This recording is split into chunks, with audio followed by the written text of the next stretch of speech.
श्री शिवाय नमस्तुभ्यम दोस्तों, जैसा कि आप सब जानते हो 6 मई को है सोमवार का दिन और सोमवार के दिन पड़ रही है महाशिवरात्रि। साथ ही दोस्तों 7 मई को है मंगलवार का दिन और मंगलवार के दिन पड़ रही है अमावस्या तिथि। वैसे दोस्तों अमावस्या तिथि का जो प्रारंभ है वो 7 मई को सुबह 11:25 पर शुरू हो रही है और 8 मई को इसका जो समापन है 10:25 पर इसका समापन हो जाएगा। तो उदया तिथि के अनुसार जो अमावस्या तिथि होगी ना दोस्तों वो 8 मई को मनाई जाएगी, यानी कि बुधवार के दिन। तो आपको कुछ विशेष उपाय करने हैं जो कि पूज्य गुरुजी प्रदीप मिश्रा जी ने अपनी कथा में बताए हैं। यदि आप इन बार करते हो तो जो भी आपकी मनोकामना होगी, जो भी आपके जीवन में बड़ी से बड़ी समस्या होगी, इन उपाय को करने से आपकी समस्या समाप्त हो जाएगी। तो आइए दोस्तों जानते हैं उपाय कैसे करने हैं। पूज्य गुरुजी प्रदीप मिश्रा जी कथा को सुनकर उपाय को अच्छे से समझाने का प्रयास करेंगे। तो दोस्तों पहला जो उपाय है वो आपको महाशिवरात्रि यानी कि सोमवार के दिन करना है। यदि आप इस उपाय करते हो तो जो भी आपकी मनोकामना होगी ना, चाहे वो धन को लेकर हो, व्यापार को लेकर हो, नौकरी को लेकर हो, जो भी आपकी समस्या है, इस उपाय करने से आपकी समस्या समाप्त हो जाएगी। तो दोस्तों इस उपाय करने के लिए आपको 3 दीपक लेने हैं। 3 दीपक चाहे आप मिट्टी के ले लो चाहे आटे के। अगर आप आटे के दीपक लेते हो तो आपको बिना छना हुआ आटा लेना है और उसमें आपको नमक नहीं डालना है, इस बात का ध्यान रखना। अब 3 दीपक आपको गोल बाती के घी के दीपक आपको तैयार कर लेने हैं। इस उपाय को आपको शाम के समय यानी कि प्रदोष काल में ही करना है। अब आपको 3 दीपक तैयार करके शाम के समय एक प्लेट में रख लेने हैं और इन दीपक को लेकर आपको चले जाना है अपने घर से बाहर। सबसे पहला जो स्थान है वो है बेलपत्र का पेड़। जहाँ भी आपके घर के आसपास बेलपत्र का पेड़ हो वहाँ पर आप चले जाइए। और दोस्तों बेलपत्र का पेड़ जो होगा ना वो बड़ा होना चाहिए। बेलपत्र के पेड़ के नीचे जाकर सबसे पहला दीपक आपको प्लेट में ही रखकर जलाना है, श्री शिवाय नमस्तुभ्यम का जाप करते हुए। और इस पहले दीपक को आपको बेलपत्र के पेड़ के पास ही रख देना है। वहीं पर बैठकर आपको अपनी मनोकामना बोल देनी है। जो भी आपकी मनोकामना है, मनोकामना कहिए और आपको वहाँ पर प्रणाम करके विनती करके आपको वहाँ से चले आना है। अब जाना है आपको दूसरे स्थान पर। दूसरा जो स्थान है दोस्तों वो है शिव जी का मंदिर। या तो आप इस दीपक को शिव जी की चौखट पर जला सकते हो या फिर शिवलिंग के पास भी आप इस दीपक को लगा सकते हो। शिव जी के मंदिर में जाकर दूसरा दीपक आपको प्लेट में ही रखकर जलाना है, श्री शिवाय नमस्तुभ्यम का जाप करते हुए।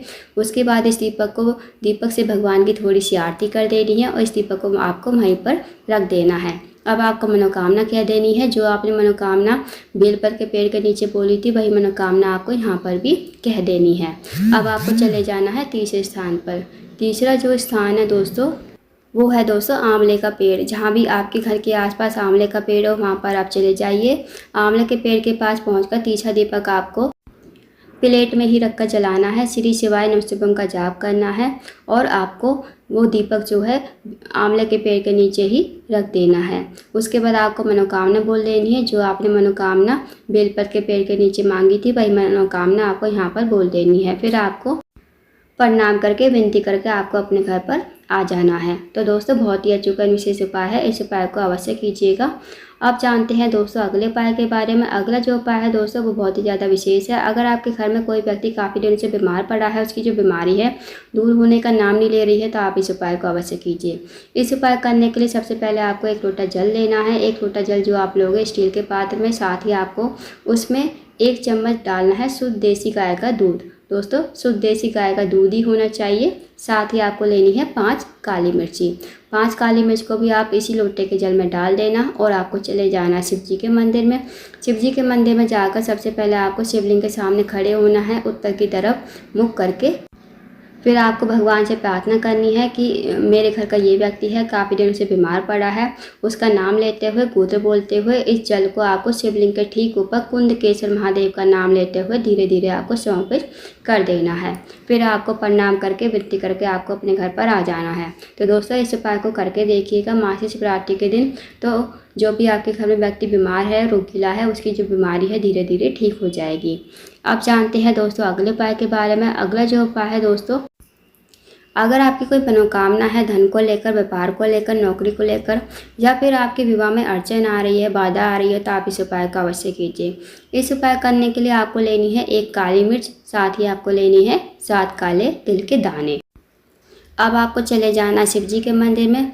अब दोस्तों सोमवार का दिन है, महाशिवरात्रि भी है। अगर आप डेली शिव जी की पूजा करते हो, जैसे जल चढ़ाते हो, फूल चढ़ाते हो, दीपक लगाते हो, वैसे पूजा अर्चना कर लीजिए। इस उपाय को आपको बाद में करना है। जब आपकी पूजा अर्चना हो जाए तब आप अपने सामने मतलब अपने हाथ की हथेली पर, सीधे हाथ की हथेली पर रख लीजिए 1 काली मिर्च और 7 काले तिल के दानों को।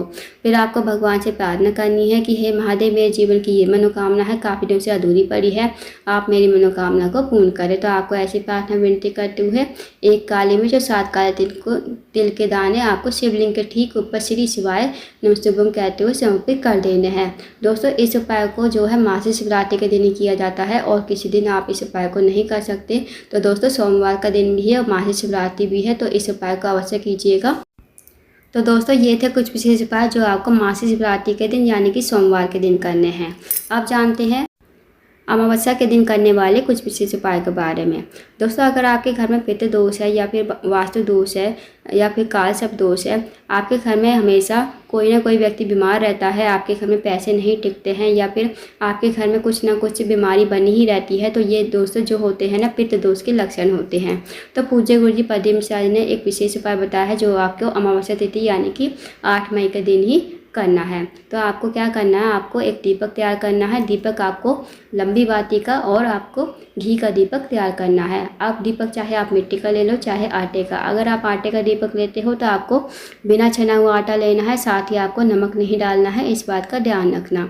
आपको लंबी बाती का घी का दीपक तैयार कर लेना है और इस दीपक को आपको लेकर जाना है जहाँ भी आपके घर के आसपास कुआं, तालाब, बावड़ी, सरोवर हो ना, वहाँ आपको चले जाना है शाम के समय। इस उपाय को आपको शाम के समय यानी कि प्रदोष काल के समय ही करना है।